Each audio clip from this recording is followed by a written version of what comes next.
Welcome to CI in 5, a place to get energized by your favorite continuous improvement practitioners as they take on the challenge of sharing what continuous improvement means to them in 5 minutes or less and in 5 words or less. Think of it kind of like a kata geek going on a speed date. I know, right? This is gonna be good. Let's do this. Veronica Marquez, thank you for joining me on CI in 5 today. Hey Sam, nice to be here. Hey y'all, if you're not connected with Veronica, why aren't you? She is a continuous improvement expert. She's a Lean Six Sigma black belt. She does consulting for businesses in this area. She's been in the supply chain management, continuous improvement field for 20 years. And she's even got an amazing podcast as well. So we got lots of ground to cover here in just 5 short minutes. So we really want to hear more from you, Veronica. So what is your CI in 5? Well, my CI in 5 is actually 5 words: empathy, learning, evolving, collaborating, and trusting.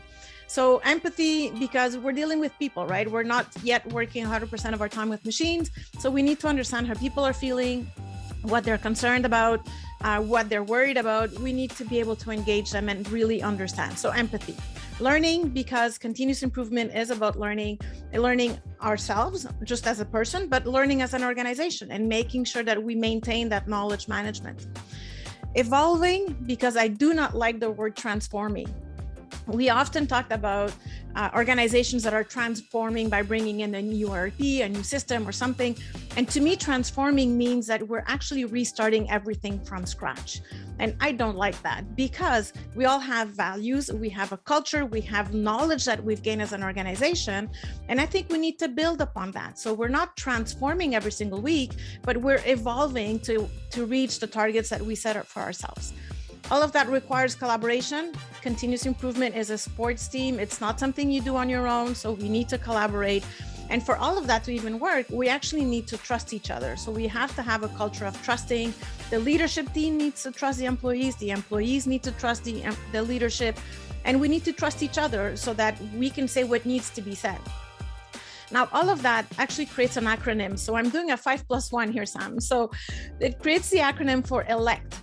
And to me, that becomes a very important word, because as an organization, as leaders, I think we need to elect to become a continuous improvement culture. What kind of story do you have that help drive home these values that you have about continuous improvement? I've worked with organizations, even before becoming a consultant, where the employees were doing 16, 18-hour shifts because of a season, because of whatever was going on in the business. They were so tired, people were leaving the office crying. So to me, you can't run a business like that. In another event, I was working with a company where we had major floods happening in the Montreal area a few years ago, floods that I had never seen in all of my years living here. And I found out that one of the employees was actually affected by that. Her home was being flooded, yet she was at work every single day. And I went to her and I started talking to her about what was going on. And I asked her, do you need anything? Like I said, I know I can't remove the water from your house, but do you need anything? Can I bring you food? Can I bring something to make it easier for you? And she actually told me that I was the only person in the organization to actually ask her about it. So again, the human side of it for me is the most important side of continuous improvement. It's a powerful story about how you were the one person in the whole organization who saw this person as a human being, that they had a need that needed to be asked for, about how you could best support it. That's super powerful, and one that we could all learn about as continuous improvement professionals, how we should be operating. Now, I'm wondering, for someone like myself, I'm pretty new to the continuous improvement field. What kind of advice or insight would you give to someone like myself to help propel them forward or evolve more quickly in their practice of continuous improvement? So, you know the saying, curiosity killed the cat? Yep. I don't believe it. I like curiosity. And I think being curious about what we have around us is the key to succeeding.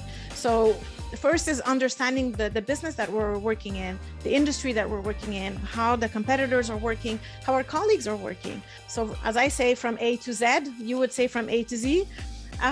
So I bring in everybody around the table and we map out the entire process. Now, for someone like maybe yourself or others who've been practicing for quite a while, 20, 30 years, whatever it might be, or maybe they're just stuck in their practice, what kind of encouragement or spark would you give them to get them going again in their practice?